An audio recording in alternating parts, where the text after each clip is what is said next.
I just saw the new Sam Raimi film, Send Help, starring Rachel McAdams and Dylan O'Brien, and all I have to say is, wow.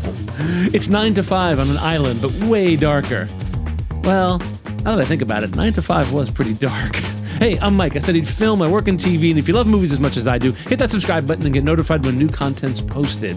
We're going to be discussing spoilers, so if you haven't seen Send Help yet, what are you waiting for? This movie's amazing. Go check it out and come back after you see it. So guys, I have one major question after watching Send Help. Who's the protagonist? Let's back up. Rachel McAdams plays Linda Little, a quirky workaholic who keeps the office running. If you've ever worked in a corporate setting, there's always that one person who keeps the train on the tracks, but isn't exactly client-facing, as we say in the corporate world. Rachel McAdams plays Linda perfectly, with the right blend of competence and dorkiness. McAdams is a beautiful woman, but in the first third of this film, she's buried under bad hair, little to no makeup, and an ill-fitting wardrobe. It's all in service of her eventual transformation from cat lady to island castaway to horror movie badass. But I have to give McAdams credit for not changing who Linda was, even though her appearance changed. Deep into the film, Linda's still cracking punny jokes and acting socially weird. She's stranded on the island with Bradley, the nepo baby new president of her company. He's only interested in hanging out with his frat bros and making the most of their travel expenses.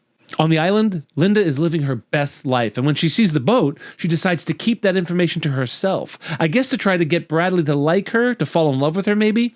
Either way, she would much rather be on the island than back in her shitty apartment dealing with her shitty job. For me, the moment that marks a major shift in the film, though, is when Bradley's fiancé comes to rescue them, and Linda decides to push her and her guide over the cliff, killing them both. It's at that moment the film kind of became something else for me.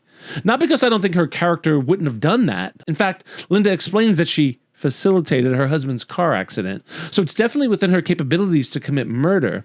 No, it lost me because now I wasn't rooting for either of the main characters to succeed. Neither were the good guy for me.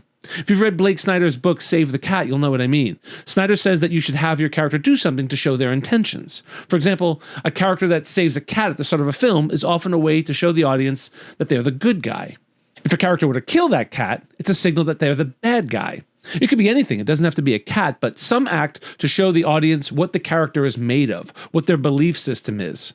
We already don't like Bradley. He passes Linda over for a promotion, he hits on a prospective female hire, and him and his buddies are outwardly laughing at Linda's Survivor audition tape. So Bradley's an asshole. But Linda is the unsung hero of the office, the one everyone needs but refuses to recognize.